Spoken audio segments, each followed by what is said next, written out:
Okay, guys, and we're gonna kick this thing off officially. And everybody's been here for quite a while already, but let's get it started. Today, Jay is gonna introduce us and give us a little clinic on how to present a clinic. And he's gonna do that with a couple of little mini clinics. So feel free to pop in. I'm sure he'll answer your questions as we go along here. Right? I have to answer questions. Yeah, sure you can.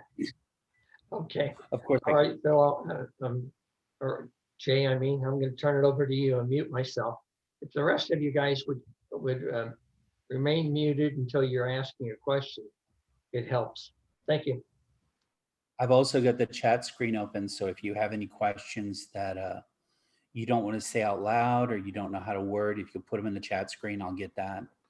So I'm JC Williams. For those of you who maybe don't know exactly who I am, I'm a member of the San Jack Club. I run a model railroad class for students at the school I teach at, and I'm a teacher. And I'm in my 17th year of public school teaching, and my 20, let's see, I'm 46. So my 25th, 26th, maybe 27th year of teaching. Okay. Depending on how you approach it. And part of my reason for presenting this is because I know we have trouble getting people who feel like they're capable of presenting. And I want to help you see how to do that. And I want to help you understand a few ways to clarify what you want to say. So without further ado, I'm going to go ahead and share my screen. Um, and I'm going to have a PowerPoint here that we're going to work out for a little bit, and then I'm going to come back and forth. So let me go ahead and share my PowerPoint. Okay. So here is my PowerPoint. Go ahead and can you see the PowerPoint? Yes. Yeah. Yes. Okay. So there you go. This is my PowerPoint. How to create a clinic is my full title, and it says taught by creating 3 clinics. The first one is my presentation to you. It's presenting equals teaching. Then the second one is how to build a cheap tree, and the third one's how to build a depot. Very nondescript freelance. So when we talk about this, the thing I do think we all need to realize is when we're presenting, we are teaching. And there's some basic teaching ideals, concepts, thoughts about teaching that really help in this. You know, first one, talk less, present more. The goal here is not to prove how smart I am. The goal here is for me to give you as much information as possible. The second thing is be clear. This is a sin I commit a lot. I like to use, I never like to use a word with 1 syllable when there are 14 syllables available. But the more basic I make my presentation, the more basic I make my vocabulary, the better likely you are to understand it. Always be prepared, and that means know what you're teaching. This is something that people run into. You know just enough about something, and you're like, yeah. Go through, make sure you're well versed in what you're doing. You don't have to know everything about your field, but if you're going to present how to make a tree, you probably should have made a couple of dozen trees before you present, right? Be uncluttered, and this is definitely my sin. I'm going to, if you can everybody see me in the corner where I'm speaking? Okay, so if you look around here, you'll notice that I have all sorts of things around. We can look here, and it's just a veritable hodgepodge of things crowding the table. If I had you in front of me and I was presenting, I'd want to make sure that all these things were gone because they just get in the way. And I don't know about you, but if my mind gets a little drawn to something, drawn away from the main topic, that gives me an excuse to be like, yeah, I don't understand. So I'm just going to keep going. And then again, know your content, but admit your limitations. I know about how to make deciduous trees. I know a couple of different ways to make deciduous trees. If you asked me to make a pine tree today, I'd probably suck at it. But that's my way to help you with that, if that makes sense. And as a result, what I'm going to present to you is limited that way. Don't say you're going to teach the history of the world in, when all you really want to present is railroad history from 1967 to 1970. So the other thing, and this is the hardest one online right now, let them see, hear, touch, make, and do. The more of these you do, the better people learn. And that's a thing that people, I think, fail to do. You want to avoid, there's a saying they use in education called being the sage on a stage. And that's where you stand up and you lecture and everybody's like, oh, isn't he or she so well respected? Aren't they so knowledgeable? Okay, but name me 3 things you learned from that person. And they're like, he's smart. No, and that's not really the goal. So when we talk about that, we talk about best teaching practices for why you're presenting. And this is where we move from just the basic ideals into the specifics of why we're going to put on a specific program. So I would say choose one topic for each presentation section. As you noticed in my introduction, I've chosen 3 topics. One is that I want you to understand that presenting equals teaching. My second topic is going to be using those. I'm going to teach you how to make a tree and show you how I take my steps. The third one is going to be where I show you how to make the depot using those steps. But there's a very clear topic for each area. And I'm going to try not to move too far off those. The more I can stay on task, the more clearly you're going to understand me.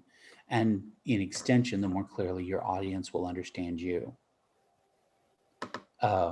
We do want to be logical and organized. It doesn't mean that we all organize everything the same way, but it should sort of make sense, right?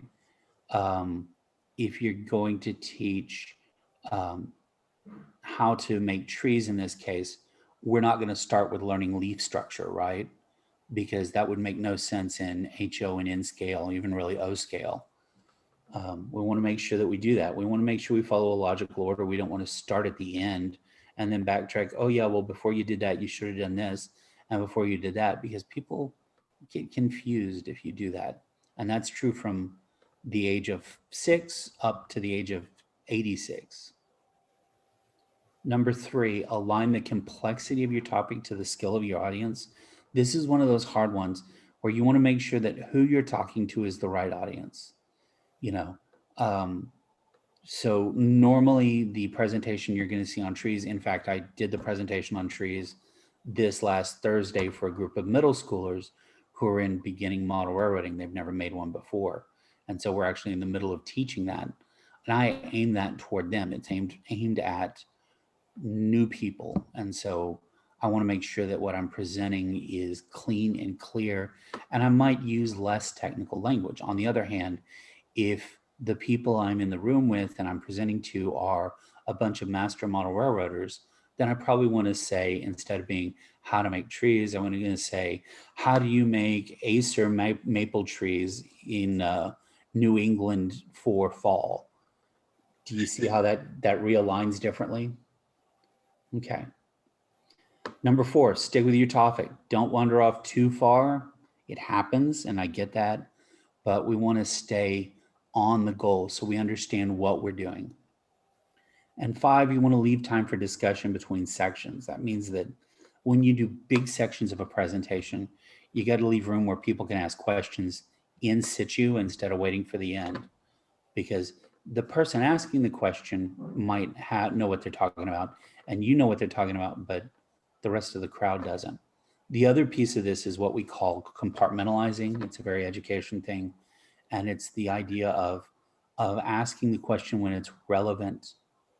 Because the other thing is people don't generally listen to understand.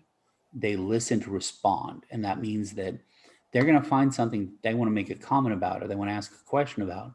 And once they got that question in their head, they're not going to listen to another thing you say until you answer their question or you hear their statement. If you break it up into smaller sections, you give room for more understanding.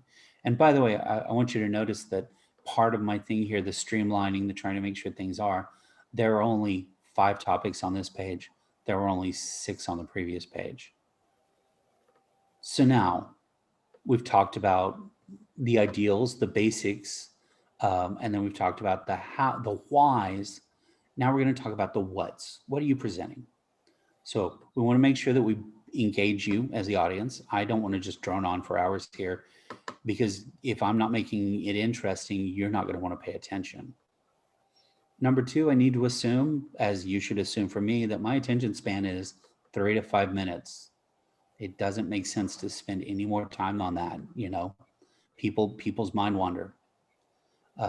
3, you do need to assume, even in a focused audience, that there are going to be people who are on the bottom level of understanding, and you should aim for them. By the end of your presentation, you want to make sure that the people on the bottom are caught up with people all the way at the top, and the people at the top have learned a little bit more. We want to try to follow the I do, we do, you do model, and you're going to find that I'm going to do that a lot with this.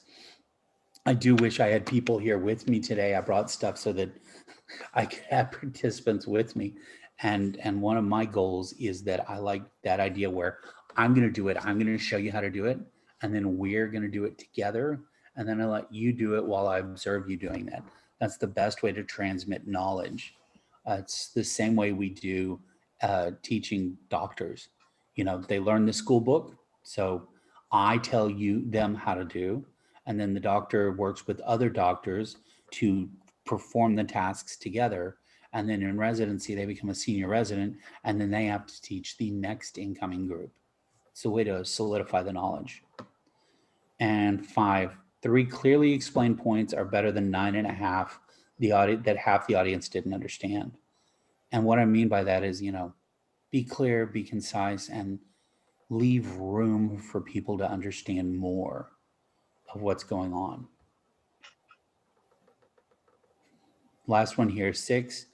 This is the flip side of that. 20 easy steps are better than 5 condensed steps. I don't know if any of you have ever built one of those old Craftsman kits. They come in a gold box with black printing on them, and when you open it up, it's literally a pile of wood inside the box with an instruction sheet. And the first instruction is usually a paragraph long, and you usually get lost halfway through that first paragraph.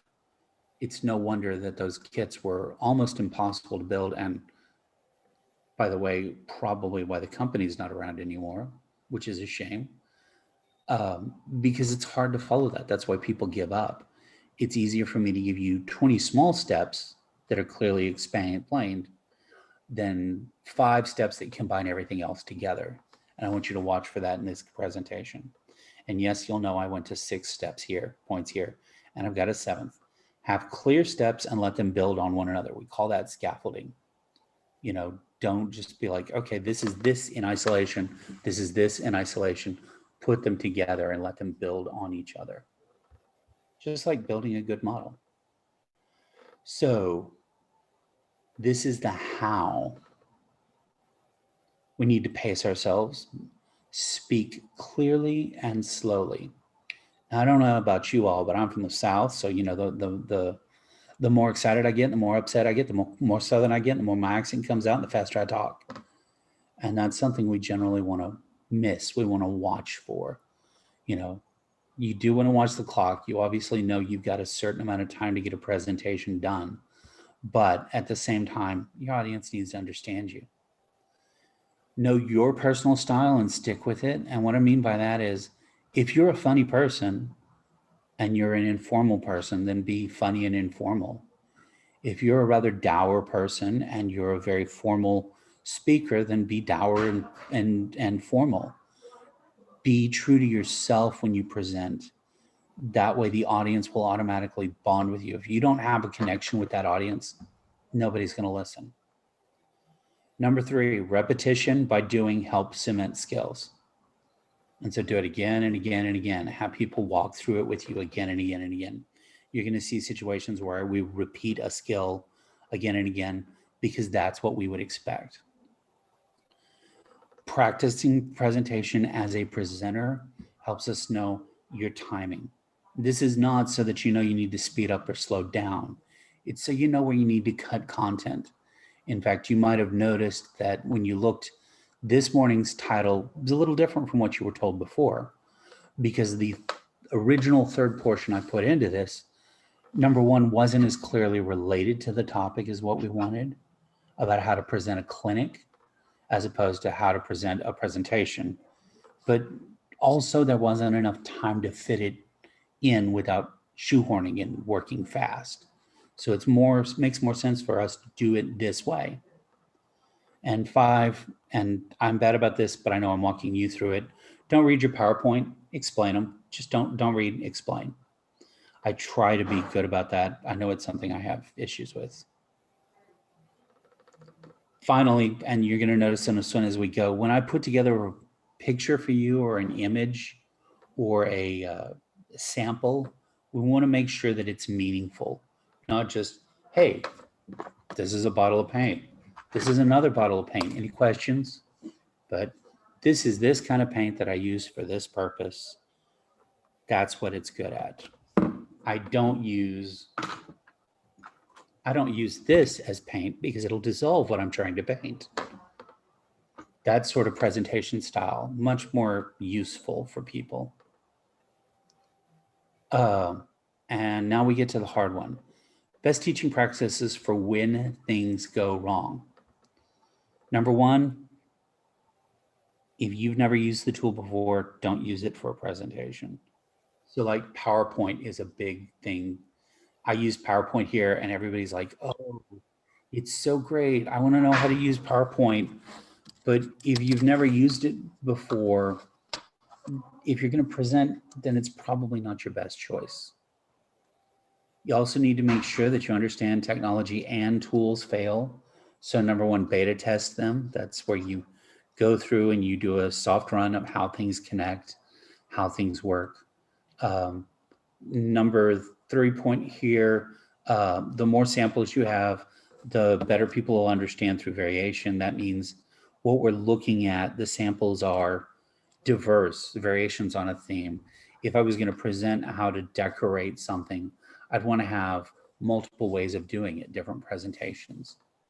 And finally, it never hurts to make fun of yourself. Self-deprecation is always the way to people's heart. You know, the Irish have this thing they call taking the piss, and it's kind of typical Irish humor. And what it is you make fun of somebody. Making fun of somebody is one of the ways they bond. Well, the ultimate step of quote unquote taking the piss is also getting to the point that you make fun of yourself before anybody else gets there to you. Okay. So this format you see right here is how we're going to arrange all the presentations that you see today.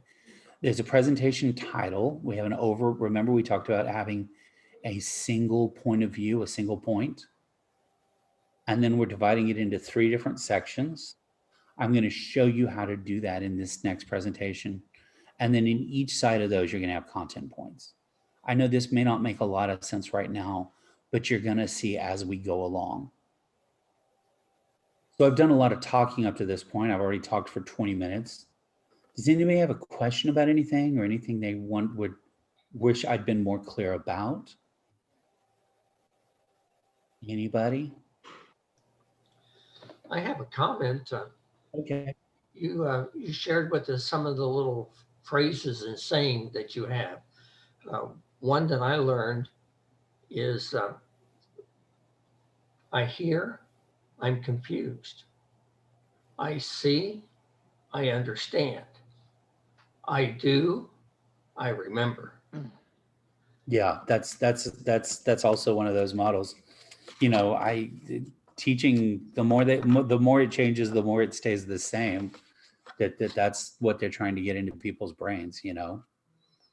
And that's exactly right. You know, it's just getting there and finding ways to help people understand what they're doing, because I know those of you watching this presentation,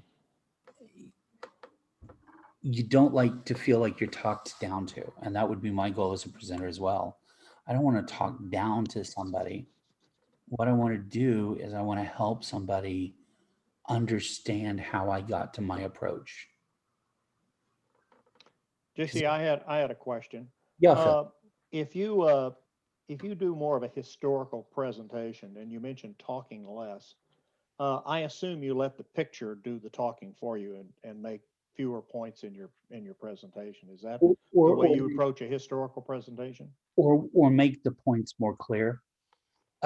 This is where you're going to find heading into the third section, the section on the depot. You're going to find that I give examples of what a good visual aid, what I consider a bad visual aid to be, and what a better visual aid is, if that makes sense. I think in a historical situation, obviously, you've got anecdotal things that need to be expressed, but history is always, it's sort of Pandora's box. You open it up and everything comes spilling out, and it's really easy to get caught up in that. And it's learning to edit precisely what you're presenting. Did that make more sense, Phil? Yeah, over the years, I've edited a historical presentation. I do, 4 or 5 times. Yeah. For exactly the reasons that you mentioned. Right. I mean, that's the thing, I think for all of us, this presentation today, the only reason I'm presenting it is because I want to help everybody out there that hasn't presented yet. I want them to feel like they should do a presentation, the goal here is not to scare anybody. The goal is rather to show people an easy way to organize it. And that's why I've set up things for you here. This whole presentation I have as a PDF, and I'm going to share it at the end so that everybody can pull it. I'm sure Jim's going to have a way that he'll make it available to everybody. But this structure you see here is sort of my stepping off point. I have a format, and then I just kind of plug everything into that format. So like if I was going to present, as I started looking at presenting the historical thing, so my idea was going to be, okay, I choose a topic. You're going to forgive me for just a second. I'm going to close the door because people are coming in for the art side.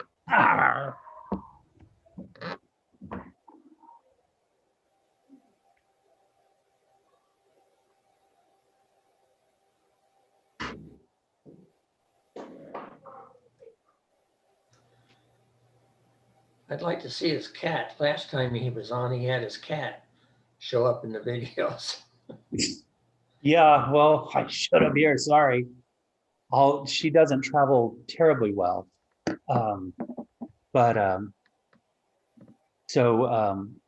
Anyway, this is my presentation format. Okay. So if I was going to make this a historical presentation, I'll back up here. Then let's say I chose to present about, like what I'm about to present next month for the San Jack Club. So the railroad history of Beaumont. Okay. Well, the first thing I got to do is section 1 is I need to talk about Beaumont's history itself, right? Does that make sense?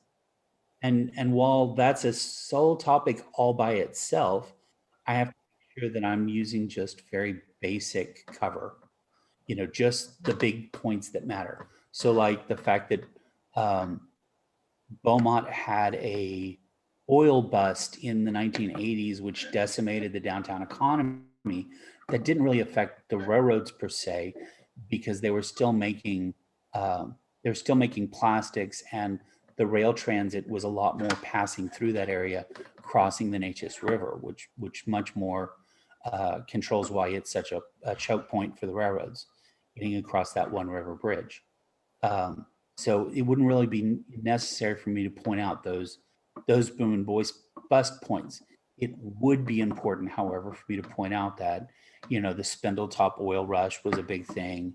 And the fact that it was the original collection point for all these trunk lines going up into the East Texas woods for people to come down from far East Texas along the Sabine River on the Gulf Coast, Gulf Colorado and Santa Fe, and coming down the TNO through Middle East Texas, before you got over to the main paths up to Dallas and Fort Worth. And that's how I'd arrange section 1 there. Does that make sense, Phil? So then section 2, I can talk about how different railroads were there, how each railroad came in. And then that gives me points to make each one a different point. And then section 3 is where I can talk about how the interaction between them is what led to the change in railroad layout. So the maps look so drastically different over time. You could take any city and plug that city name in there, and that would honestly be true. Does that make more sense to you, Phil? Yeah, that's fine. Thank you very much. Yeah, Okay. I usually organize my presentations pretty much the way you suggested, Okay, but Okay. that's very helpful. Thank you. great. And again, the same thing from me just now, I looked up and realized that I'd spent 5 minutes on that, which is why I was like, okay, I could go further, but I shouldn't. So let's go on to mini presentation 2, which is how we make cheap trees. So I took that same format we had before. By the way, I figure it takes about 35 minutes to present this when I've got everybody in the same room and I'm not trying to break it down into little pieces. That's about how long it takes to do this actual mini clinic. And I broke down into 3 different areas here. For this case, they're going to be really clearly separated. So we've got our supplies. So we know what we got to talk about: floral wire, plaster or flexible modding paste or other options, cheap acrylic paints, polyfill, leaves, and hairspray. Those are my supply things, my techniques. And those are the skills that I have to impart that make the project possible. And that's, cutting and bending wire, how to mix plaster with paint or whatever medium you're using, mixing cheap acrylic paints, what happens when you mix too many colors, and then how to dye polyfill, because that's got a little challenge unto itself. And then finally, we get into the 3rd area, that's the process. Well, if I don't do something dumb like I just did. And in the process, we talk about how do we make our tree form, which is advid modelers, we know that would be called an armature. Then how do we coat the tree form of the armature? Then how do you make the upper tree? How do you attach the leaves? And then how do you place the tree? So again, we've got big idea, medium size ideas, smaller ideas. So here's how we then break it down into how do we make cheap trees. And so here's where I get to turn around. We're going to turn this actually into a presentation on how to do this. Let's see, there's a way to spotlight me, isn't there? Okay, so I'm pinned. Does everybody see me and not just my PowerPoint? No, we're still seeing your PowerPoint and you over in the small window. Okay, I'll tell you what, I'm gonna back up then for just a sec. I'm gonna stop sharing for just a sec so you can see me. Having seen my PowerPoint section, you understand what I'm gonna present here, but I wanna make sure that you have a chance to see what that looks like. So for instance, I listed that there were 5 things, right? So the first thing is floral wire. Comes on a paddle like this. I like to get 22 to 26 gauge. That works out really well for making HO scale trees. You could go for a larger gauge if you're in a larger gauge, or you just want trees with a little more girth to them. You do want to make sure that the green wire is the better one, because though you can get the brass and stuff, it doesn't hold paint terribly well. The pre-painted wire does. The other thing to remember is to use sharp cutters. People are tended to use wire cutters, and I find that actually those kind of disastrous. Floral wire was intended to be cut with scissors. So a good pair of, in this case, Westcott titanium scissors are what I use to cut the wire. Then we go to a medium to coat those wires as they're on the tree. And just kind of give you a quick example, this is where we're headed. So you'll see I've made the form, I've formed the tree, and then I coat the stem, the branches and such, with something. I can use plaster and water, which is what I use with my student. It cracks, but that's a neat effect on the trees. You can use latex. Today I'm actually using foam latex sealer because the trees I want to make today, I actually want to go more birch, which means they've got less of that crackly structure to the trunk. And so that's my choice. The next thing is cheap acrylic paints, and I do mean cheap. If you paid more than $1 a paint, you went for the wrong thing. You're going to need amounts, large amounts, and you're going to need little cups to put things in. So what I generally do is I try to get 3 or 4 colors that are in line with tree leaves, what I use for leaves. And I like the Scenic Express leaves. And in this case, these are olive. And so I got the olive paint that I matched to the Scenic Express olive leaves. Now, you could go a little darker that color, and that would still let you work to create your nice tree, but you don't have to. So we've got our cheap acrylic paints. We've talked about what we're going to use to coat our armature. That, in my case, we're going to use foam silpat today. Sometimes, a lot of times I use plaster. It's messy, which is why I don't want to use it on their table here today. But it's certainly doable. Or you can use modeling paste. I wouldn't suggest straight up latex, but you could. That'd just be expensive. The next 3 things you need are Polyfill. You can buy it at Walmart. You can buy it at Joann's. I bought it at Joann's because I don't like to go to Walmart, but it's what they stuff little teddy bears and cushions. If you have a teddy bear, or you have a child that's upset you recently, you could take their teddy bear and rip it open and pull this out of there. So that's an option. Again, my leaves, I like to use Super Leaf by Scenic Express. I just think they look much more realistic than the Woodland Scenic options, but they're fine. And then you use a cheap hairspray or a spray adhesive. And generally, I want to use a pump. Today, I'm going to use an aerosol just for cleanup issues, but generally, I use a pump because I like to be able to coat multiple times.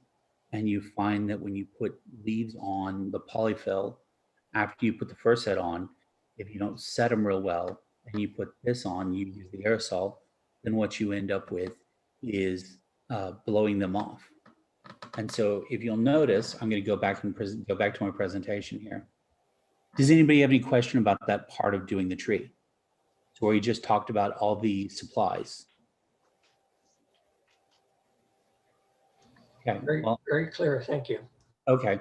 So here we're going to go back to my presentation just for a second. And as I said, I'm going to, this is why I chose to do that, is because I'm used my 5 minutes, okay? Some points I didn't cover that I should have was about the how many trees you can get out of a spindle, why this, that, and the other. All little things you can hit on, like the fact that these trees end up costing less than a quarter, which is always good when you're making a bunch of them. So next step is going to talk about technique here. And you're going to notice instead of having 5 minutes for everything like I did, I didn't want to allow myself to bog down in the supply list.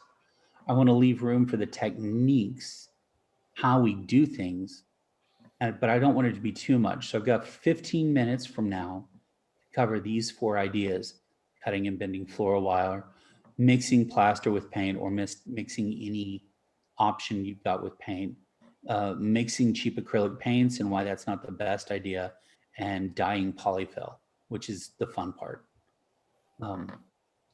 So back to the presentation for me. Nope, I don't want to do that. I want to stop sharing. So there we are. Here you and I are together. So the first part of this, the first technique thing is using the wire, okay? The wire is really nice. It's very, very flexible. It does have a tendency, if you flex it too much, if you kink it too much, it will eventually break. So that's something we've got to be aware of. Obviously, the thinner the wire, the easier it is to break. But the flip side is the thinner the wire, the more strands we've got, the more tree-like a trunk we end up with. So what I like to do is I like to make a tree form. That's what I call it. And in this case, it's just a piece of wood. And I've wrapped my wire around this so that I can ensure that all of my wires together end up the same length for the tree. And so I'm going to use my handy dandy scissors. And I'm actually going to cut through that bundle of floral wire. By the way, did you notice I didn't make you sit through me bundling and unbundling all that wire? I already had it done. Don't waste time when you're doing presentations with stuff like that. So now I've got my wires.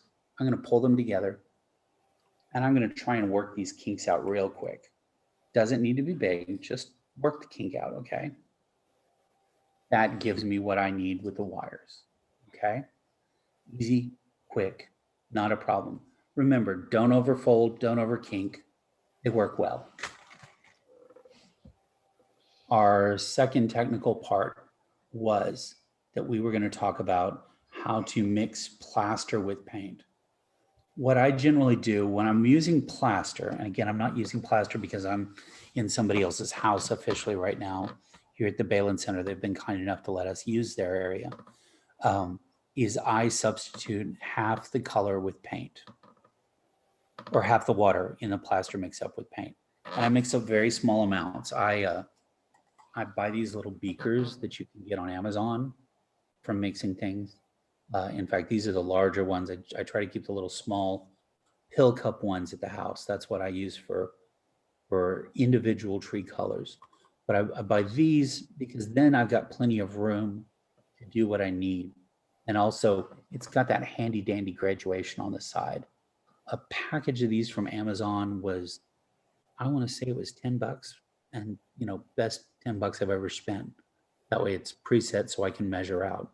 But you want to end up with a plaster that looks like paste, like old-fashioned toothpaste, like baking soda toothpaste, that kind of paste. You want it to be crumbly. You don't want it to be too muddy.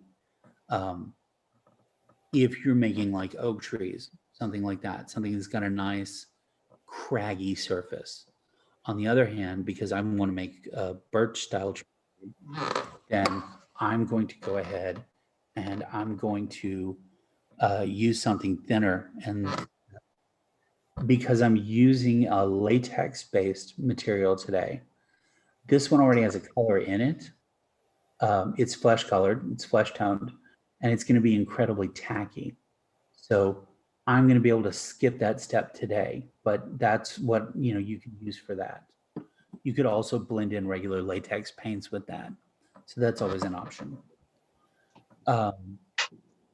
When we talk about mixing these paints, this is the downside of using cheap paints. The reason people tell you not to do it is because they know that from experience, if I blended this plus this nice, fairly decent deep gray and this Spanish olive, what I'm going to end up is a very ugly, muddy brown with purplish blue undertones. Because these are both mixtures already. The more you mix, the worse the color gets. You want to use pure hues when you're buying paint for mixing. So it's much better when we're using paint for this that we use what's called the cheap stuff, but we use the color out of the bottle. We might blend one, maybe two colors. Very careful about three. Three is beginning to get too muddy for us. And so, but that is a technique we have to make sure we do. And it's really important, as I crack this Spanish olive, that what I do is I give, just got a base of that in there. And I'm actually going to go ahead and go with full olive.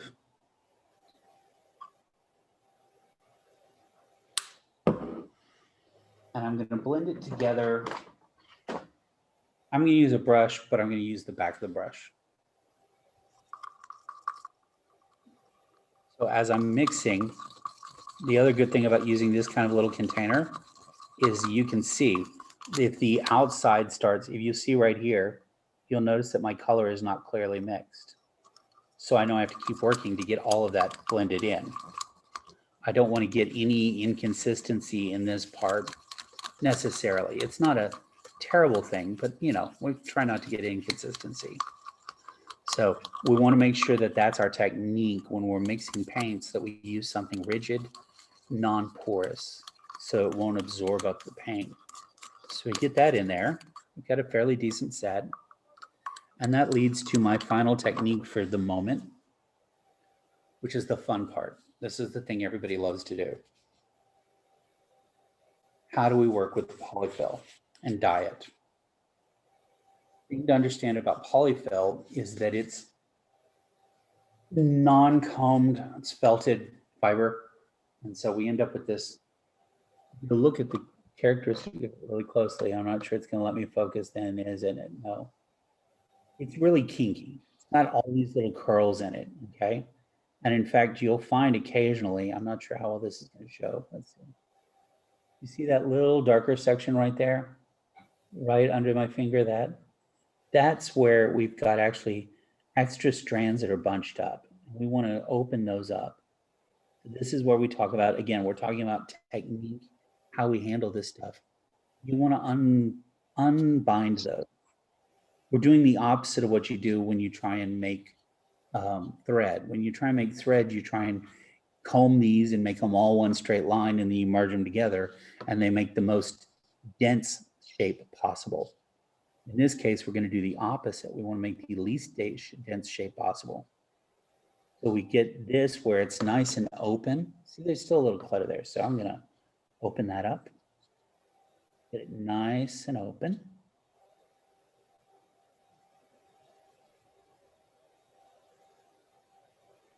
Try not to have any of these little bites in there. Then I simply take the paint and I just start putting it in. And then I work it with my fingers. And as I work it in, you'll see it'll begin to take the color. Now, we do have to watch out. You'll see there's a big blob of it still here in the middle and areas that are not covered. This is one of those techniques where you simply rub it in between your thumb and your fingers against a glove.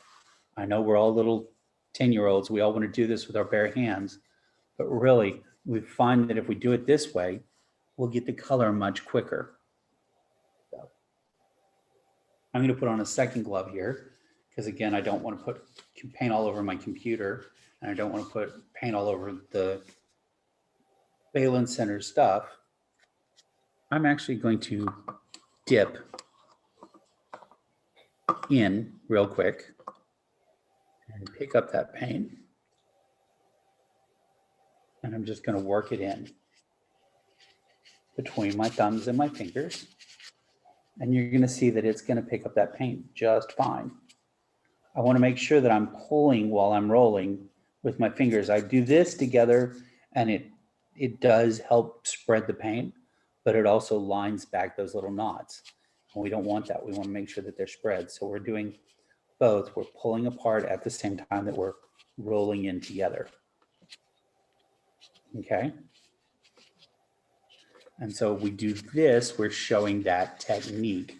And you're going to notice here that by rolling it in the center of my hand, if I move to here, which seems like a really good idea, what we're actually making is a really tight ball, cotton ball. And we're not ready for that right now. So I can pull out a little more.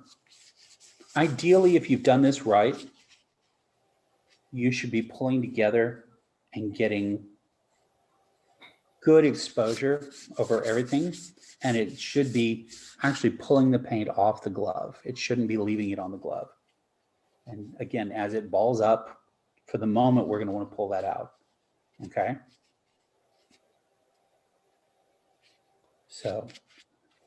So those are the techniques that we're dealing with right now. While I'm doing this, does anybody have any questions about this technique or anything?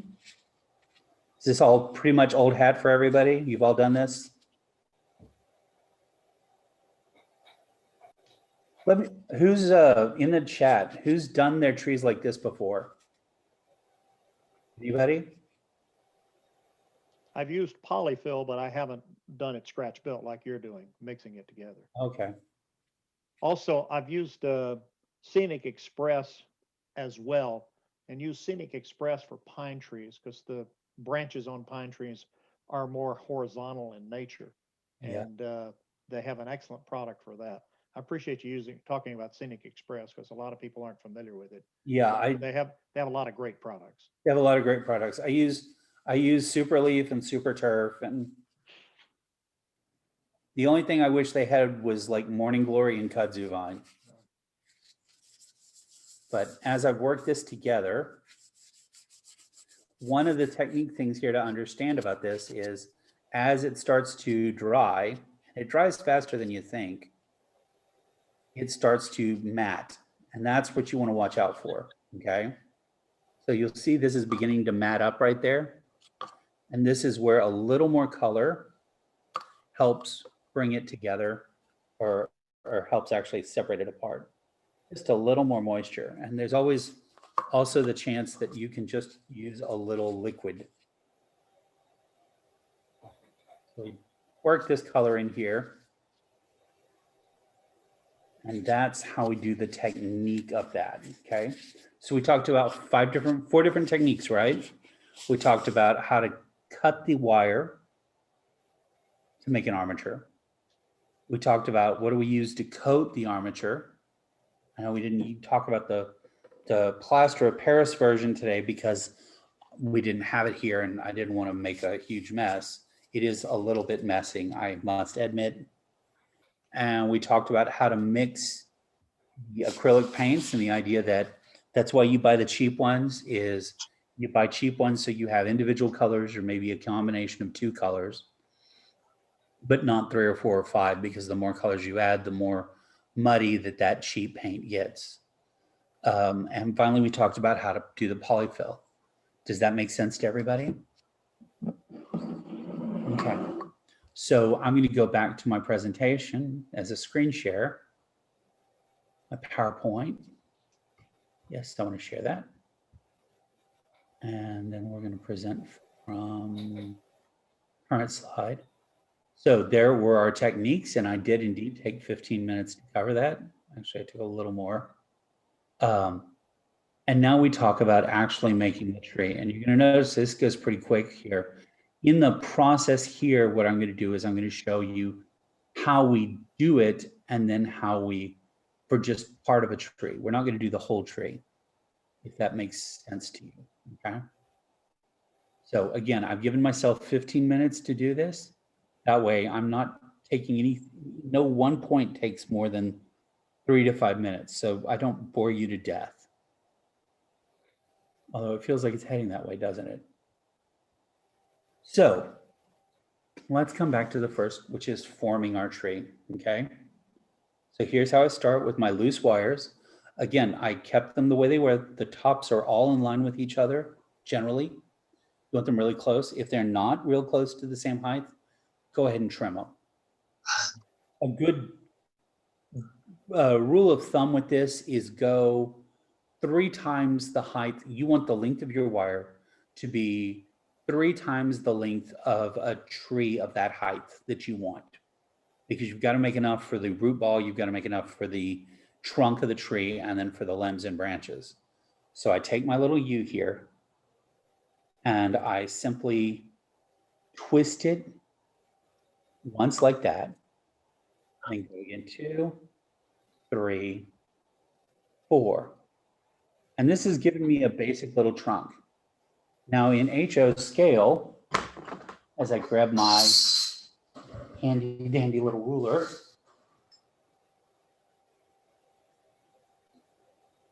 where are you, HO sub? There we are.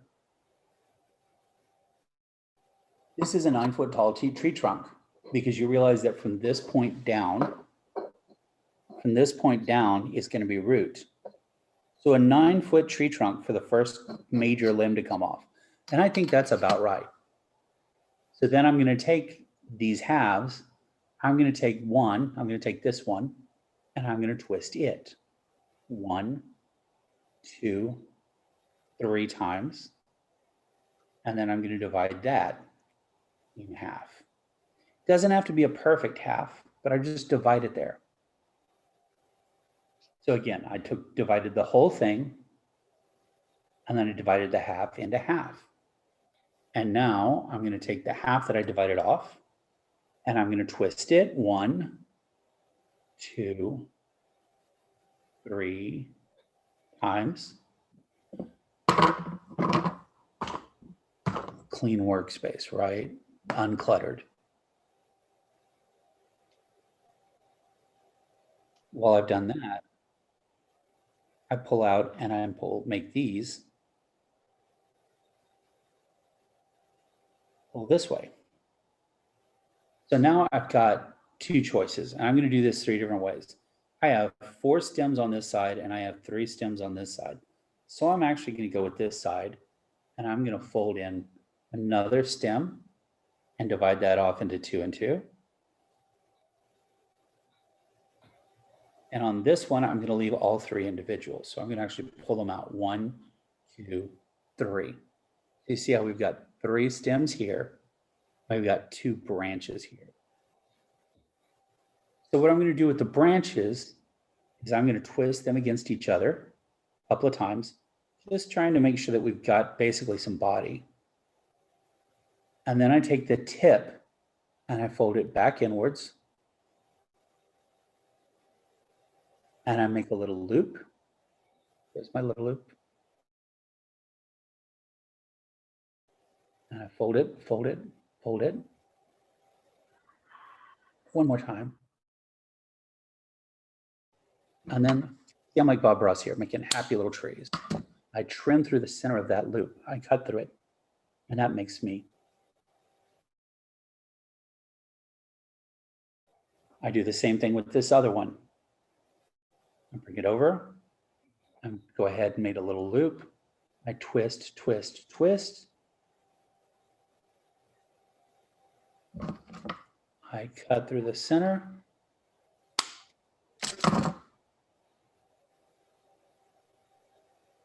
And it gives me little branch points.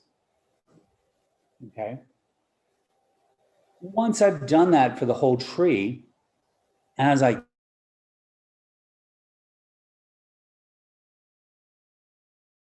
basic form for you to mount your limbs on. You have to think about it.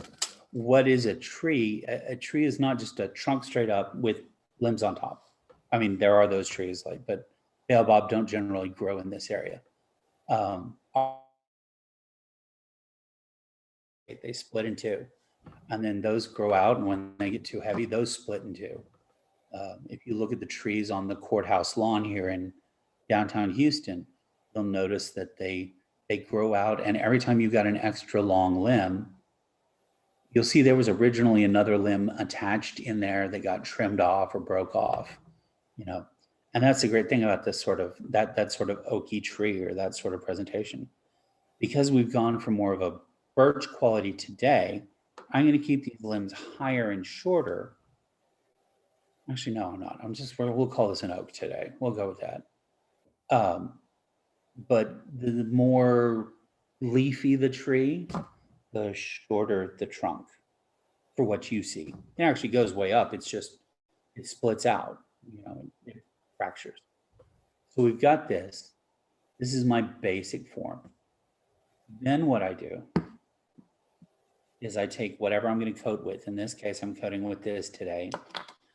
I have one of my safety caps. If you don't do that already, it's a good idea. You can buy these at the art store. They help keep whatever's inside from drying out. Really helpful. I got this idea from Leslie. She's really smart cookie there. All right, so I pull the little cap off. I'm going to grab a brush. And I'm going to take this putting a little, well, there's a little off in my little cup. And I'm going to simply take my brush and I'm going to brush it on. Now you'll notice I went with a flesh colored one today. And the reason for that is I wanted you to see what happens. So as I work it in, will you focus? As I work it in, you see that you're beginning to see less of the wire and more of a stem there. This is one of the useful things about the latex-based things, is that when you use the latex-based products, you end up with a very smooth texture. So, you know, if you want young trees or you want trees with that sort of stock, you can do that. And as you work up, anywhere where you split off, it'll naturally do that. And it dries pretty quickly. The other pro to using a latex-based material is that it is very flexible. So if your tree gets flexed after you created, because they are pretty, I mean, they're fairly gentle, they're fairly tender, then what you end up with is slightly flexible, so you can bend it around some more. The plaster coating you can still bend around, it's just not quite as flexible. The trade-off comes, by the way, you're going to notice here that I'm getting this all over the wire. Anywhere I have wires double back on themselves,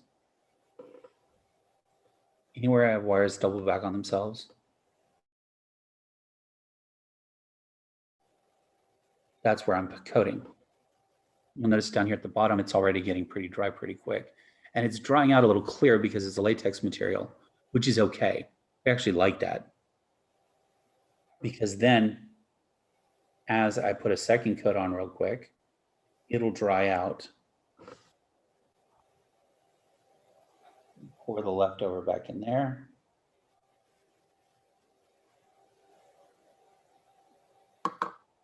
Put my brush in there. By the way, disposable brushes, always a lifesaver. I mean, if you're working to paint a model, buy nice brushes. Terry's Art Aroma, Texas Art Supply, absolutely. If you're working with paint to paint something that's like that, if you're going to paint scenery and things like that, there's all kinds of uses for little brushes. Amazon. I want to say this was 50 brushes for $10. So I have no problem. Disposable cup, disposable brush. So as it's drying here, and you'll notice it's drying pretty quick, this is a latex coated. Let me pull up, and here's an example of the plaster coated. And the plaster coating, you notice, gives it a little more heft in certain areas. So it looks a little more natural, I think. However, it also cracks, but I don't think that's necessarily a bad thing. It makes them a little top heavy. So once I've got that, once I've gotten down to this step and I've got this drying, then what I'm going to do is I'm going to take a deep gray paint.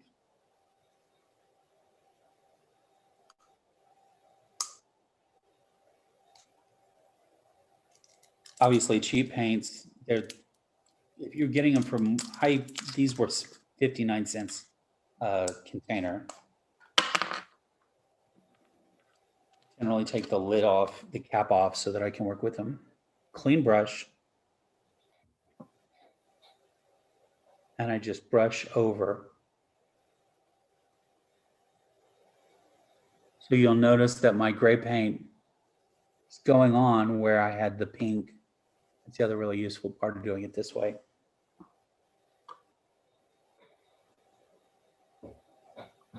Coating over.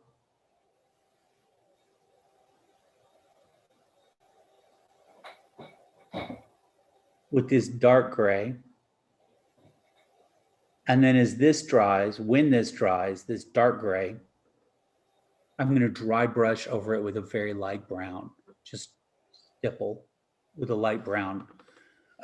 or a light gray, depending on the tree. That's how you end up with that sort of a tree trunk. Okay. So this is how we make the armatures. We started with the wire, remember? We bent it around, we formed it up. The idea always being break off into a branch of two, break off into a branch of two, break off into a branch of two. When you get to the end, cut it open. Then coat over the wire with something that's going to hold some form to it. It can be a latex-based product, or it can be plaster with paint. Then, once we've got that over, we start coloring so that we get something that's a tree color. Does anybody have any questions thus far about how to make the tree?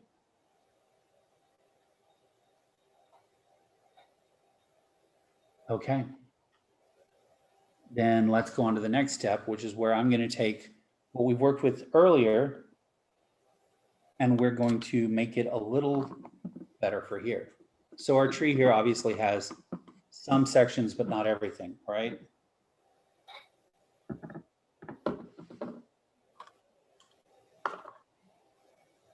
So in this case, I'm going to go back to my little colored from before. I'm actually going to pull off a smaller section. And this time I'm going to actually roll it. Color here is not quite as consistent as I'd normally like, but you know, it'll work for right now. Again, there's no right or wrong, right? Trees are gloriously inconsistent for their consistencies. Trees do generally have one set of colors they go for.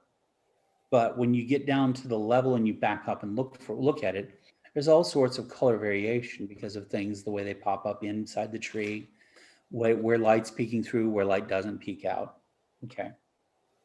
So I am going to clear back here a little space because I want to make sure I don't get anything all over my computer or the table.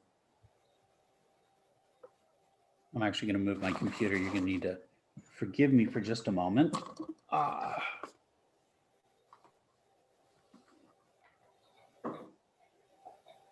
And I'm bringing a flat work area up here.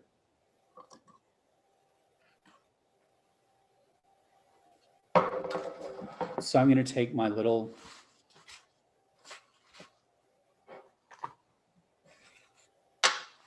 ball o tree here. For the moment, I'm going to run a single piece of wire into it. Run it into it and through it. There we go.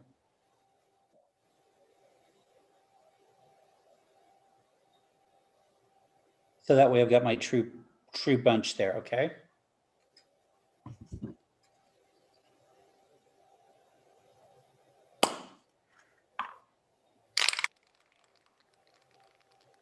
I'm going to take it. I'm going to, for the moment,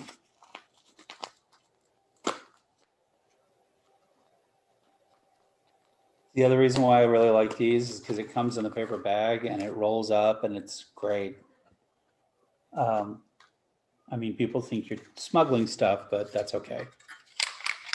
So I'm just gonna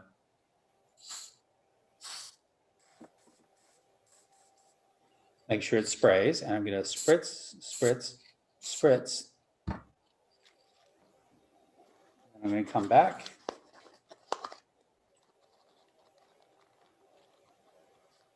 I'm just gonna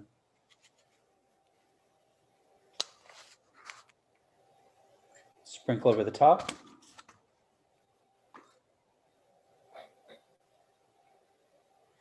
Hello, can you hear me?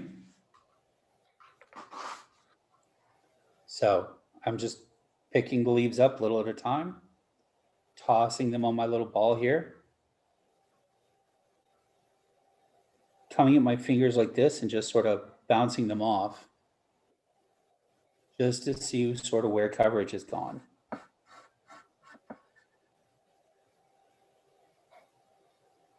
In this case, I think the coverage has gone okay, but I'd like a little better. So I'm going to come to this back side. And remember how we talked about this is one of the reasons we weren't the biggest fan of this, is that idea that we just want a little.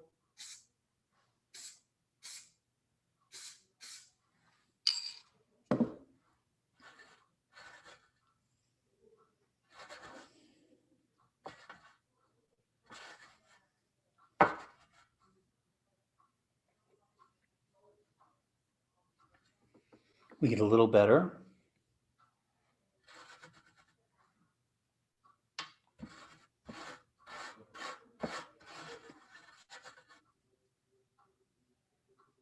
And then I'm going to give it one final coat here before I mount it in the tree. So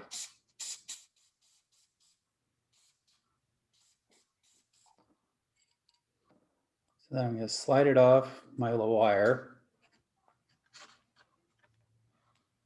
I'm going to bring it up.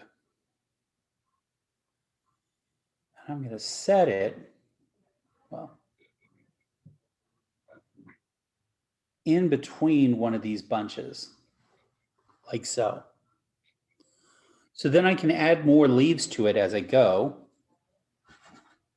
And as I add one bunch on one clump on every little stem, I can end up with a real nice big tree.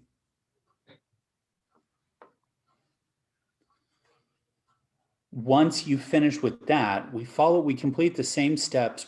I leave the bottom unfinished before I get ready to stick it in the layout, because you want to use these wires to hold it in place. Bend down, stick down in, however you're mounting it in your layout, and then come back and repeat the process we used to make the stock above into making this tree, and then setting it in the layout. And just like that, I have killed an hour and 5 minutes teaching 2 sections of this 3 sections. Does anybody have any questions right now? Because I'm in the cleanup point. JC, this I'd is like to Phil. make a comment about one of the things that I had to overcome when I was beginning to do presentations. Yeah. I was always worried. I do like you suggested, I'd break up my material and I'd write down what I wanted to say and everything. And then I'd get up to speak, and by golly, I was forgetting half of what I wrote down, and leaving it out. And it was affecting my self-confidence. But I learned over time that, you know what, nobody else sees those notes but me. Right. So nobody knows I left it out. Okay, of course, if I missed some major point, I went back and covered it again, right? But it took a while to, and then I started getting confident, that, hey, those little points, while they may add, they're not significant. And so if you miss a point here or there, you can continue on. It's not going to be the end of the world. For instance, I forgot to put the points about cleanup in there, right? I changed adhesives midstream, so I should have added the fact that you need to use alcohol wipes and have them around, so that way you can clean yourself up and not look like you've been engaged in, I don't know, tree side, out strangling trees. JC, I had a question. Yes, sir.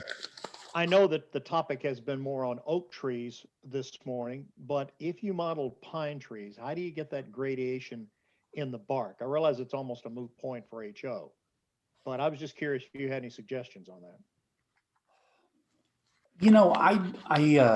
Here's what I would say. I think that this method would work fine to make pine trees.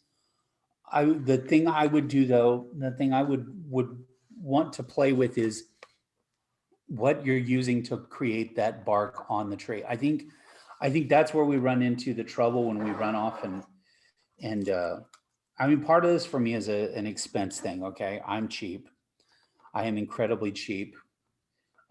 Yes, I spend thousands of dollars on model train stuff a year, but I spend it in places very wisely. That's the way I like to think about it. I'm always looking for a good deal. And so if we're going to make it ourselves, see, I took a tangent here. I should have taken a relax, take a deep breath and come back. And here we go again. The answer to your question, I think, is that what we need, oh, darn it. Hey, Jay, we lost your picture. Camera, and can you hear me now? Yeah, we can. Okay. So, and I'm going to start video. There we are. We'll just use that. The thing comes about to create the tree. If we think of the wire, the armature, as just the central structure, then think about how you're going to put the bark on. If I'm want a really smooth bark, then the latex works really well. If I want a really, really chunky bark, then using the plaster works well. But there are lots of intermediary plastics fill that you can get. If you go to a paint store and you start looking for what are called impastos or gessos. Yeah, I know what gesso Okay. is. Right. So the things that you add to paint to give them character. And so there's some that crack very finely. That's what I would probably want. I mean, honestly, it seems like maybe glass would be a perfect way, but that also seems really dangerous. But you want something that's going to get that fine crackle in it. You know what I mean? Mm-hmm. And so that's what I would play around with some of those. There's it's called firm matte medium or painting medium. And it'll crack. Most gessos are actually softer than what you want. But if you get like a higher plaster ratio gesso, that might work. Okay. What colors would you suggest for pine bark? A brown, medium brown headed toward gray. Yeah. You know, just because that's the coloration of the tree. You know, and I think the closer to black you leaned, you'd probably be okay, depending on whether you're doing, you know, white pine or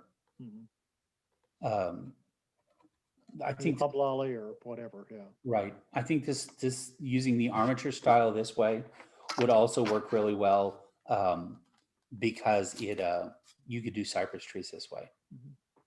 I think it's just playing around with the armatures to get the ratios just right. I think then you're going to want more ratio for the lower tree armature than you do for the upper tree. Cypress trees are very challenging because of the way that bulbs out at the end. Yeah, that's what I was thinking. That's why I was suggesting what I was just suggesting. So are there any other questions about the trees? Well, I'm almost Thank done. you, JC. That was very helpful. Okay, no problem. Anybody else? Okay, well, I would say that we need to take, it's 1:15 or 11:15, sorry.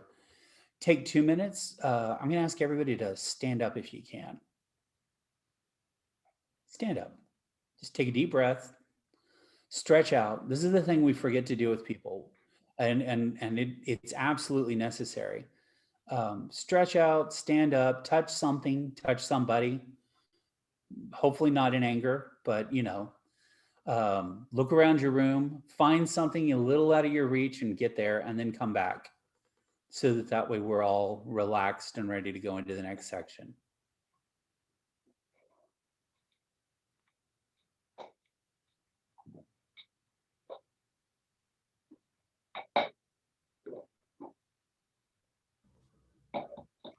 So,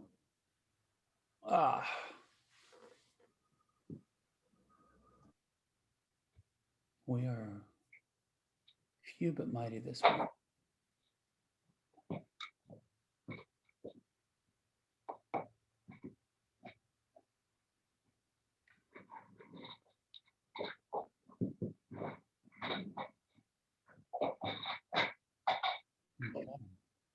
So we're coming back together now. Let's gather back in so we can move forward. While we're coming back in, I want you, each person, think about something you could present in that small time format. Don't think about having to do a 2-hour presentation.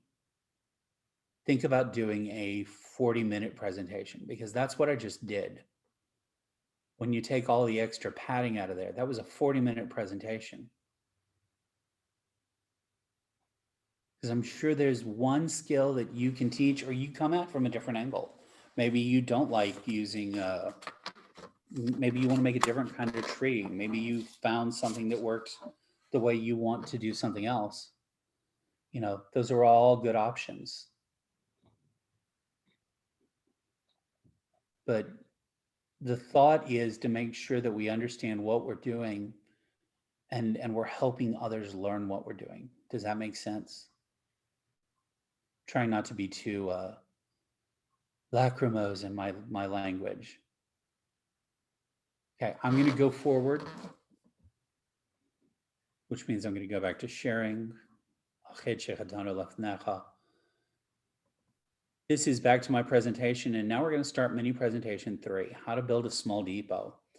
And I really went at this a way I've never gone at it ever before.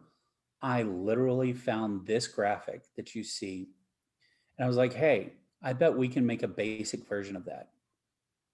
Now, my basic version of this has no decoration on it, is nothing adorned. That is a separate 45-minute presentation. But you could teach somebody who's never built anything how to build this very quickly. So here's how I organized this time. We've again got the same sort of viewpoints: supply, techniques, and process. That works for me. By the way, you'll notice that there's a hole right here. I originally had a step here that I didn't realize that I covered by doing these 3 above it. So we've got our supply list, we've got our techniques, we've got our process. You will notice in this one, because of the style of the project, it makes much more sense to work technique and process at the same time. And so these 2 are going to become one set of boxes below. But first, we're going to start with our supply list. Again, here's the basics of it. I'm going to stop sharing for just a sec. There's your little quick rundown of how it works. Here's my stop share, so that way I can come up and then show you. This is how I would do it. So I'm looking at the screen you just looked at, and I'm going to tell people, so there are a couple of things. First thing we're going to need is styrene plastic, 0.020, 0.040, just a sheet big enough to cut out all your parts. So you kind of have to do a little math. My suggestion is always to sort of draw out and do a dry run on paper if you've never built something, or on cardboard, and then go back and do the real thing with wood or styrene. I use styrene because I like styrene. I think more people should know how to use it. Also, depending on what kind of stickler you are, the thickness is going to help decide what thickness of styrene you want to use. So for instance, I actually cut this out of 0.030 styrene, but I'm actually going to want to ply 2 pieces together so that I can end up with 0.060, because that works out to be about a 5-inch thick wall, which is scale for HO, and that's important to me. The second thing we're going to need is styrene strip. And again, remember, assume that your audience may not know something. Styrene strip is a great thing. Evergreen produces almost all of it. It comes in sizes here. And you notice in this case, it actually specifies HO scale, 2x4. We really need 1x4 for what I'm doing here, but 2x4 is going to be fine. We're also going to need some thicker pieces, and this is 0.1 inch by 0.1 inch, because they're going to serve as reinforcing pieces, and they're going to help hold our model better together. Okay. The third thing, and perhaps the most important thing for me, is you need something to bond the styrene together. Now, in the old days, this is what people used. In fact, though the label says this is Plastrec bonding, that's not what's in here. The chemical that was in here was methyl ethyl ketone. Methyl ethyl ketone is very volatile. That means it evaporates off into the environment really quickly, and it causes all sorts of havoc with the human nervous system. So I've moved over to using MEK substitute. I agree, methyl ethyl ketone is one of the best products to get the pieces of styrene to work together. It works faster. It has a little longer pot life than some other products, but it's not as dangerous. This is not as dangerous. It's still not something you'd want to have in a, you wouldn't want to have this can open and say, a lit cigar in your mouth or near your favorite blowtorch. That would be a bad idea. So what I generally do is I get this and I either recycle the bottles or, as you've probably already imagined, what was my line? I told you guys it was keep your place organized, right? I buy these little bottles. They come from Amazon. It's 24 bottles in a bottle. It has a stopper, and I put MEK substitute in here. That way, when I'm distributing it out to the kids, number one, nothing worse than this spilling over a tray with lots of styrene in it, and then you have styrene glue everywhere or goo everywhere.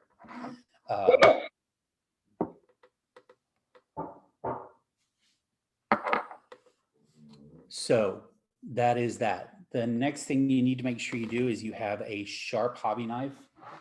Please, please, please, lesson learned for everybody. Always make sure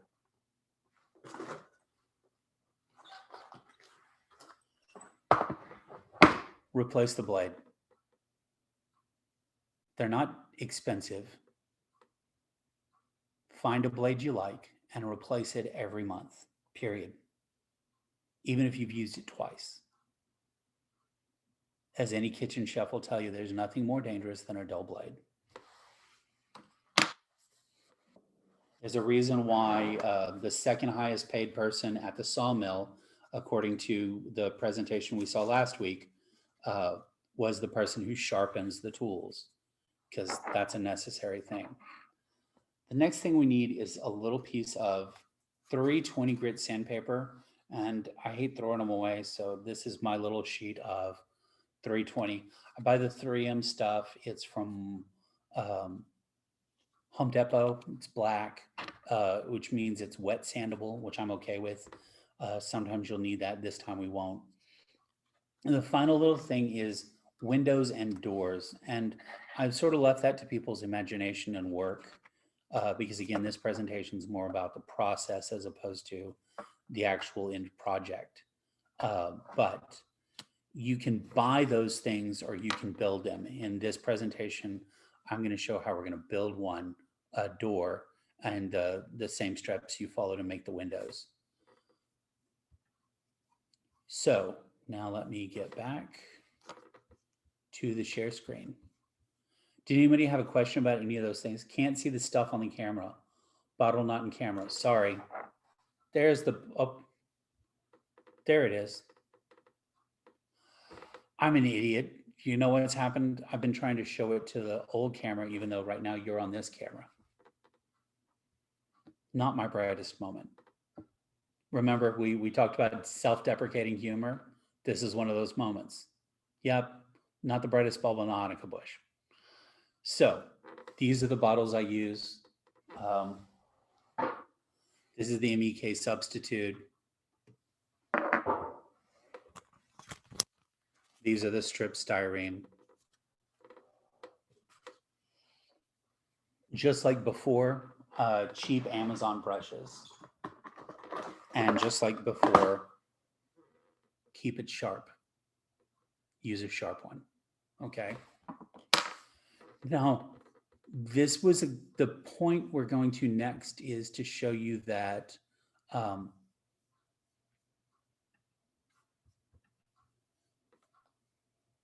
yep, share it, come on.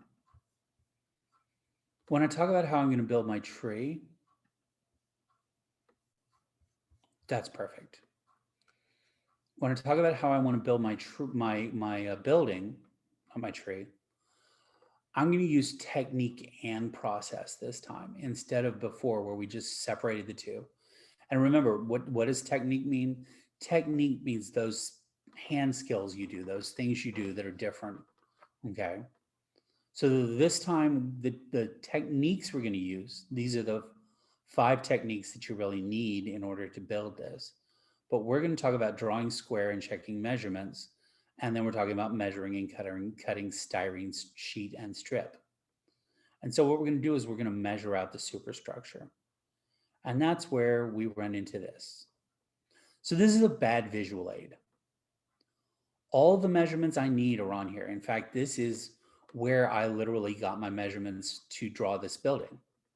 I assumed that this door was 36 inches wide, which came up with all my other drawings. I just interpolated it. So these orange lines are there and all the numbers down here for all the measurements. Well, they make perfect sense to me. But if you're scratching your head on the other side of this screen, I could understand why, right? It doesn't make any sense to you. That's not very clear. This is a bad visual aid. This is a better visual aid. You'll notice I have clear measurements, clear instructions, and extra steps on different drawings. So I didn't combine a bunch of stuff here, okay? So in this case, I showed you how to make the sidewalls, which is where we cut a 25 inch wide by 12 inch tall, or sorry, 25 foot wide by 12 foot wide tall. We cut 2 of them.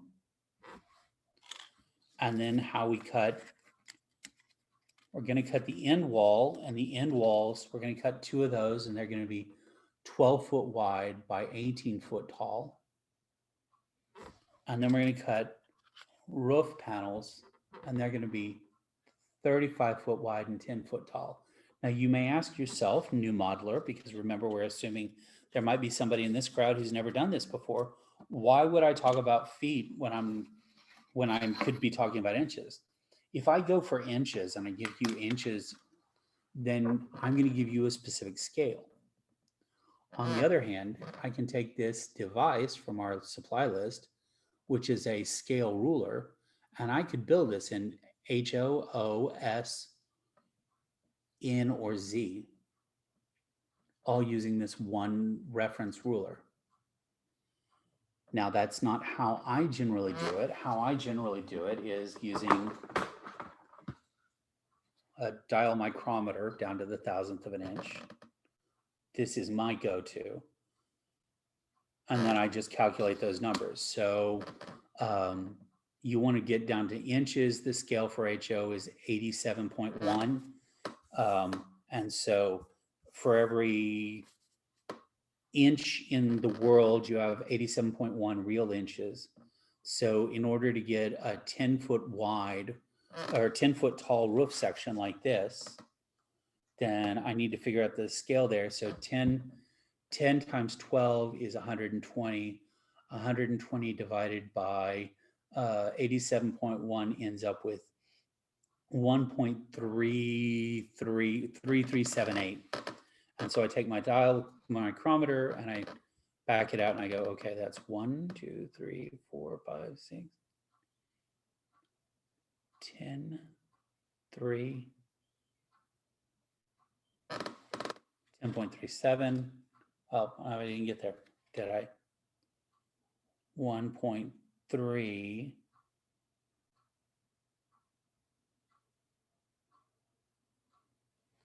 Yep. 1.378. Okay. And you can use that. That's what I like to use. But you can also use this scale ruler. It depends on how much math you like to do. I like math, but I'm nuts that way. You might be similarly nuts, or you might be nuts in a completely different way and want to use a good old scale ruler. Whatever you find is better for you. And that's why in this case, when we presented measurements for our audience, we made sure that we used actual feet. You could take these and go out and build a real thing, right? You might have trouble finding 4-inch thick styrene, but it's possible. So now the next things we've got to do is once we've got our pieces cut out, we're going to place our openings, right? Where again, we talked about scaffolding. So we cut the main blanks. Now we're going to measure again and cut, and we're going to make sure things are square, we're going to place openings. And so what we've done again is we've given you another bad visual aid. This is model railroaders sin number 1. It drives me nuts. I know they've got to condense down as much as possible, but the instructions always seem unclear. As you look at this, you're going to notice that it's all over the place. And yeah, they've added color coding as if that's going to make it better, but it's still difficult, right? And if you're going to present to somebody, we want to take the difficulty out of it. So what I've done here is instead of having figure 4, 5, and 6 on one single piece, let's separate them out. So here's figure 4. We're going to cut the doors. You can cut doors on either both sides of our depot or just on one, depending on the use we've got planned for it. And so in this case, we're going to draw lines 11 inches in from either side. So this line's 11 inches in from this side. This line's 11 inches from that side. And we mark those on our blank. That's why we've got the blank that we've cut. I've gone ahead and cut the blank, so we weren't doing that early. So I can take my little handy dandy ruler and I can lay it down. And in this case, I'm just going to put a little tick in at 11 inches. And then I'm going to come down to the other side. I'm going to do the same thing. And then I just come down and measure down. And then figure 4B, draw a line 8 inches up from the base, or 8 feet up from the base. And so I'm going to take my ruler again. I'm going to lay it down. I'm going to find 8 inches on both sides. So I'm going to put a little tick here. And then I'm going to come over and I'm going to put a little scribe tick here. And then I'm going to lay this flat. I know, unfortunately, this doesn't show terribly well on screen, which is why I gave you the well-marked aid, right? So then we're just going to scribe across that. And where I had that central area, I'm just going to score it out.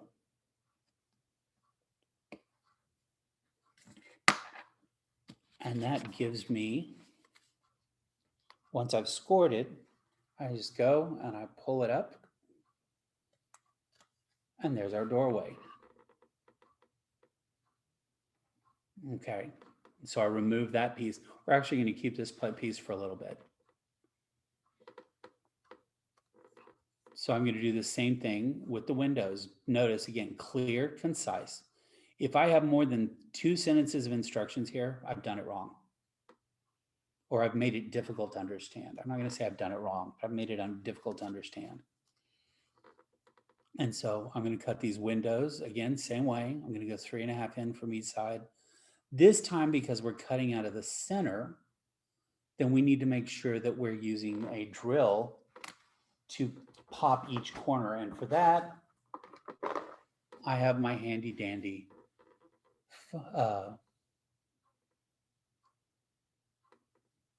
this thing, which this name of just completely skipped my head. Jim's laughing at me, which is good. It's a file, you know what I'm talking about. They look like this. Pen vise. I forgot the name too. It's a pen vise. It's a pen vise. There we go.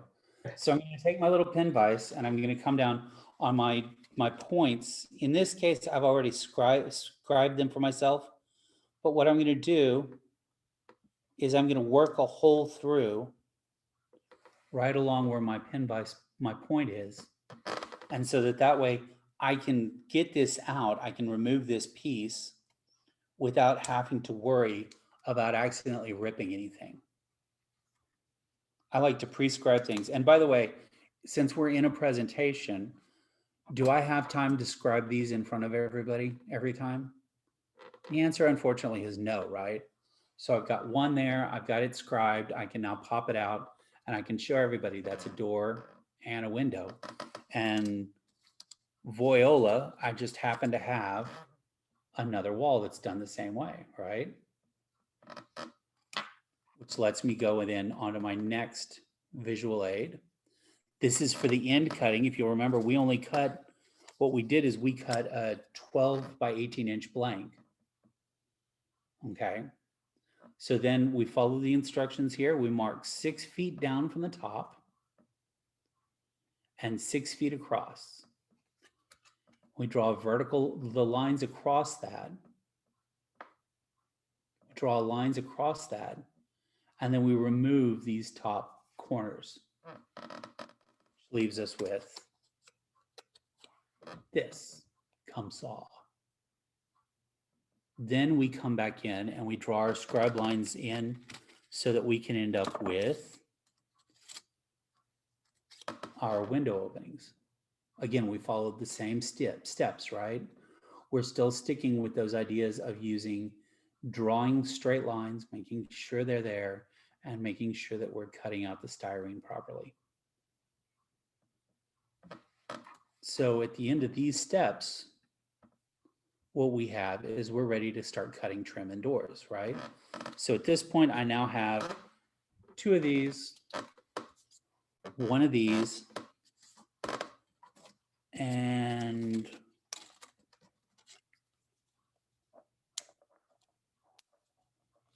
one last one I gotta pop out that I scored. 1 of these, okay? Now this is where my viewpoint changes from what somebody else might do, okay? Because I'm going to make this look like a stucco building, I'm gonna go ahead and cut trim and doors now. In fact, we've already cut the door opening. I'm gonna turn that door opening into the actual door. So if you'll notice on my slide, I've given myself directions on how to do this for about cutting trim for doors and windows. I want to be clear about cutting, fitting, placement, tacking, and bonding. So in this case, I'm going to go ahead and stop my share so that you can see my pretty face again. What I'm going to do is I'm going to take my 2x4 strip. Now you might think about that and you're like, well, hold up, Jake Christopher. When we buy trim for the house, it's not 4 inches wide. I'm like, you're right. You're absolutely right. Most trim tends to be in the 1.5 inch thick to 1 inch thick, and certainly no more than 2 or 3 inches at the most, right?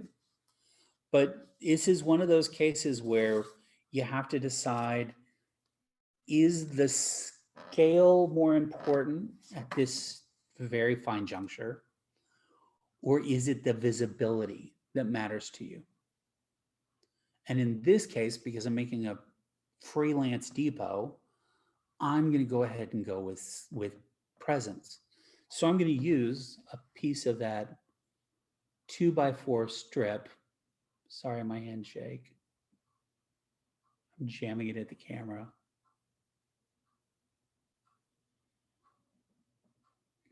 Which is very flexible, very small, and very forgiving, okay? So what I'm gonna do for my door is I'm just gonna line it up with the edge of my opening. So I'm gonna come here, I'm gonna line it up with the edge. I'm like, okay, there it is. There it is on the top, there it is on the bottom. And I actually have a couple of different options here. What I like to do in a place like this is I have a pair of little snip cutters that I actually keep for this very purpose. And so I've got my little piece lined up there. You're gonna see it's not quite big enough. It's taller than it needs to be. But I'm gonna line it up with this edge right there. I'm gonna leave that spot hanging out on the bottom. And this is where the old bottle of Ye Old Plastrux was. I'm gonna just brush at the side here. It's not really enough to do much damage. It's just enough to hold it in place. Okay. and that tucks it in there. And do the same thing and come to the other side. I'm going to line it up. Going to line it up at the bottom. And get my little snippy snips.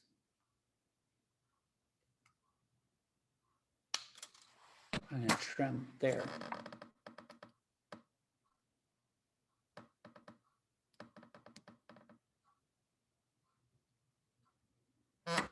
Again, I'm going to use just enough to like barely wet the edge. Okay.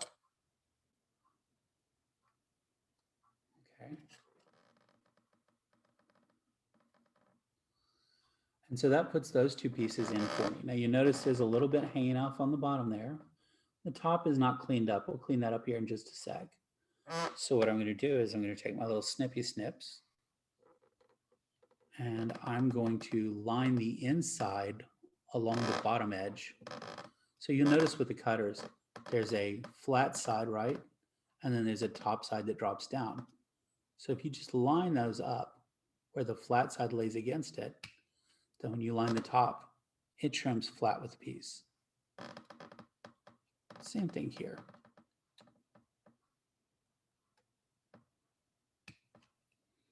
And so suddenly our bottom of our not so clean is now kind of nice and clean, isn't it? Don't buy these, by the way. These were like $20 at Joann's. There's a much cheaper pair for like $4 that have like regular scissor handles. This is just somebody wanting to be fancy. So I've got both sides of my door frame. Now all I need to do is get the top. And this is where I kind of have to be a little more tricky. In this case,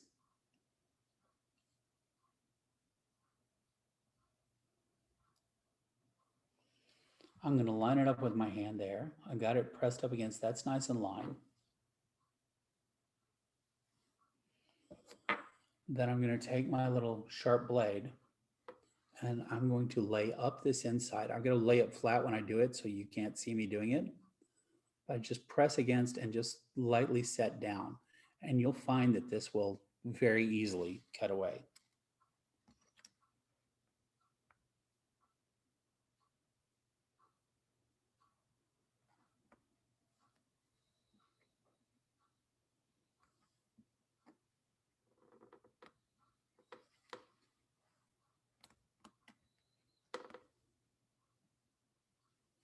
And again, just like before, I'm not going to put really anything on here at all. I'm going to brush right at the corner and just slide it in place. And there's still a little work life here, so you can work this in for all the pieces. Part of the reason of scratch building, I know, sorry, I see you staring, Walter, it's hard to see what I've done. Part of the reason for scratch building is you want a little bit of imperfection. You see there's a little bit here I'm going to need to trim up right there. I can trim that up. But that way I've put that in myself instead of paying for, I don't know about you guys, I hate paying for the detail parts. I can build the body of the building for, 20 cents out of sheet styrene. And then I go and Grant Lines, I was like, oh yeah, Grant Line, we have beautiful doors and windows for $30. I'm like, yeah, so that's full life, right? No, that's HO scale. And so I like to make these things myself, okay? So this is our door trim. Now it's time to deal with it. Okay, and that's where I'm going to do the same thing again. Let me grab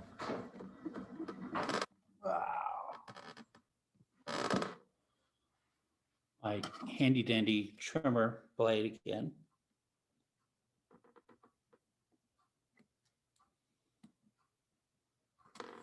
Make sure it's tight.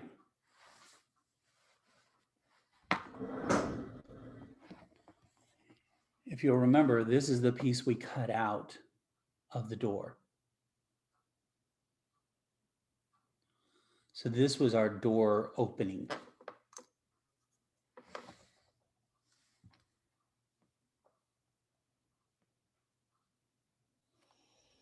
If you look at a door in your house right now, you're probably going to see that your door has 1 or 2 panels, possibly 4, right? It's divided off into different pieces. And so we're going to do the same thing. We're just going to use strip. In this case, I'm going to use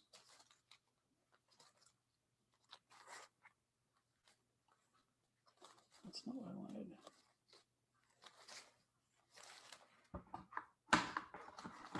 There it is. In this case, to make the panels look the way I want them, I'm going to use 1x8 strip or 2x8 strip. Again, in this case, because it's a little piece of Freelance Depot, it doesn't matter so much to me that it looks over scale, right? In this case, we'll have a strip coming down here, a strip coming down that side, a strip coming down that side, and then we'll put simply a crossbar there, there, and there. And so we managed to divide our door up into something that passably looks like a door. Again, in this case, just like before, all I'm going to do is I'm going to use this small piece. I'm going to lay it on here. I'm going to line it up with that already square edge.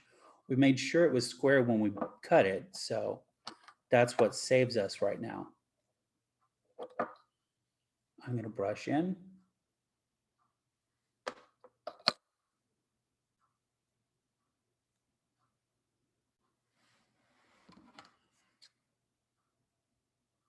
And I'm going to trim. And I'm going to trim both ends.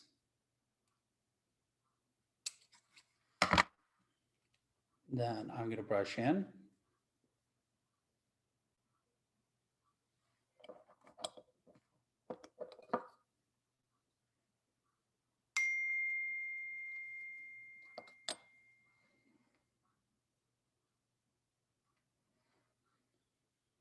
Brushed on. And I'm going to trim here. And here again. And then here. And so now I've got 2 pieces that go down the side. Doesn't look too convincing as a door quite yet, does it? We're almost there.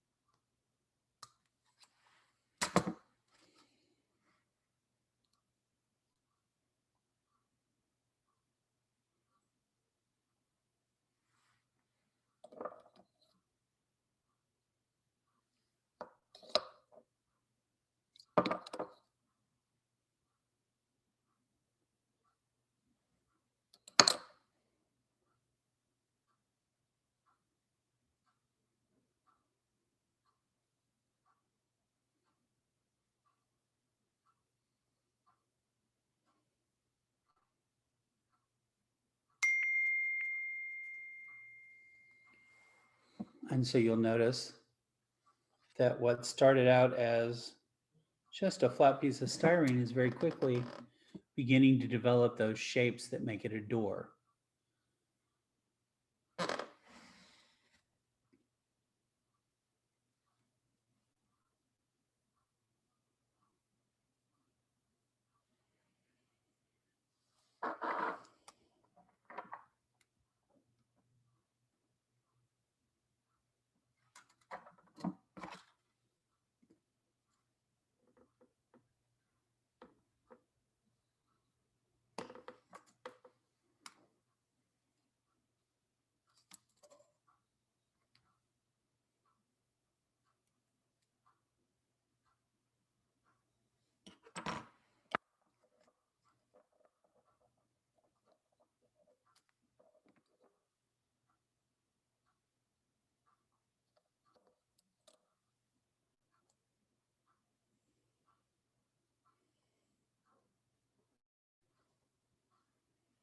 again, just very quick and dirty run done, but suddenly our door is beginning to take shape. We see the individual panels now. Does that make sense to everybody? So obviously, had I built time, this would be, we'd go through all these steps together, but this is for a quick show how the process works. Again, what did I do? I showed you the basic piece. How do we cut the basic pieces? Then we talked about the scaffold up. How do you apply trim to something? And then the final scaffold level is applying trim in multiple areas, so that way I've taught you how to move from doing a basic skill at all to getting to the point where the skill is set in a very high level place. The final step is to notice that, yes, my paw prints are all over this. And so that's where we can go for the filing paper, sandpaper. So I just file flat against it, because if you've ever worked with styrene, you know that your hand ends up invariably, you put fingerprints on stuff. People are like, wow, it's a good thing I wasn't stealing anything here because my fingerprints were all over it. And so that's where I start filing down with that. So I know we've run close to the end of our time, but if you go through the rest of the presentation, I'm going to share it up real quick, one last bit. We've got that. We've gone ahead and cut and trimmed our doors. The next thing is just putting pieces together. In this case, as we assemble the building, do we start putting things, where do we put the ends? Do they go in between the walls? Which is what I do suggest. I'm almost done. How many people you had on Zoom? I had 9. 9? Yes, sir. 9? 9. Okay, you 10? I'm 10. Yes, sir. Okay. Thank you. So I fit this way. I fit in the inside between the walls, and then put a corner block of that 0.1 by 0.1 in here, and that gives me some structural strength. Take your time, which obviously I'm not doing right now, right? Not following my own advice, but that is the thing when you're building. And then remember that when we start taking away, when we start cleaning up with filing and stuff, that we got to make sure that we're taking away. It's easier to take away than it is to put back. If you've ever overfiled something or oversanded that, you know how that goes. If it looks like a mistake, give it a reason. Like this time, that door looks kind of janky. Well, that just became a story on the railroad that Jimbo was supposed to be building that door, and he was a little drunk that day, and so he cut the lumber out of something that was supposed to be a crate for something. And then, you know, how do we clean up the fingerprints? How do we do the preparation for finishing? And that is my little mini presentation. So there are my 3 presentations within a presentation. I'm going to right now, oh, nope, I'm not going to send it to James. I'm going to send it to everybody. Everyone.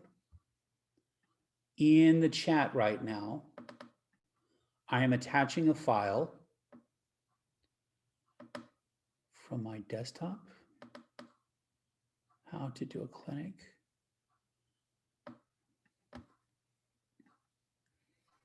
Okay. You give it a second here. It's almost attached. This is the PDF on how I designed my how to do a clinic, including directions on how to make trees and how to make the little depot. I hope I've inspired you to come out and do your presentation. This isn't rocket science. It does take courage, and nobody does it perfectly. I teach all day, every day, and have for 17 years in a classroom, and I make mistakes every day. You just got to be aware of that and just see that it's worth teaching what you know. We talk about institutional memory. It's a big thing for me right now. The presentation I'm going to do for Sanjak in the month of March is because there is no statement anywhere about how the streets are laid out in Beaumont, why they're laid out the way they are, because they're related directly to the railroad. And there are people who have no idea. There are rail fans who you drive through Beaumont, and you're like, well, this is really weird. Why are the railroads laid out like this? Well, because at one time there were 5 of them, you know. But we have to record that institutional memory, which is why it's so important that everybody here presents what you can do, because everybody has a skill. Everybody has a skill that the rest of us don't have. And it's important you share that. I hope I've helped you head in that direction. And without any further ado, I'm releasing it to Jim. Thank you, Jay. Very well done. I really appreciate that. That was very helpful, and I think others will enjoy it too. Again, I'll post it onto YouTube so everybody can get a copy of it and play it back, pause it, rewind it, and study those little areas, that are of special interest to you. I'd also like to just comment a little bit and remind everybody that we're not doing this as a profession.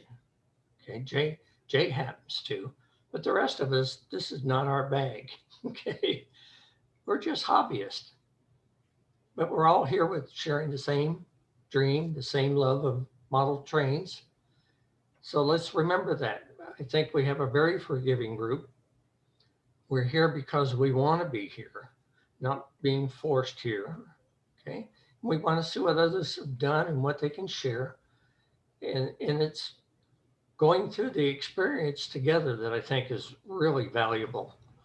Okay, of course, learning the new skill is great too, but I think that camaraderie is something we really need. So I would just again encourage everybody to consider something. And like Jay pointed out, you don't have to start out with a 2-hour presentation. The time is going to be determined by your subject. Okay, and if you've got a subject that only needs 20 minutes, we'll adapt, we'll adjust. Tell me, hey, I got 20 minutes. That's great. We'll do 20 minutes and we'll do a show and tell. So it doesn't have to be a set block of time. You determine what your needs are and we'll adapt to you. So with that said, I'd just like to encourage you to consider next month. March is open. So if you got a subject, you want to give this a shot, let me know. We'll get you the help. We'll get you the cameras. I think that's another thing that people get worried about is the camera. Okay. Don't worry about the camera. We'll take care of the camera for you. Okay. If it's anything beyond your little camera on the top of your computer, we'll take care of it for you. We'll get over. We'll get the camera set up. I think last month you saw that a lot with Phil. We were able to go to Phil's house and zoom in, zoom around on his little layout. So we'll give you all the help you need. With that, I'll say that we'll complete this Zoom session for the month. Anybody got any comments or questions before I end the meeting? I thought he did an excellent job. It's very helpful. Yes, I thought it was very helpful also. That's good. So now go build a bunch of trees and make a depot. Okay, once again, Jay, thank you very much. Appreciate it. And the extra effort you made to get down to the center to do that too. Okay, thank you very much. All right, guys, we'll do it again next month. Thank you. Bye-bye.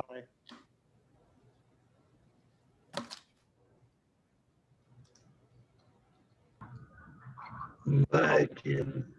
Thanks a lot.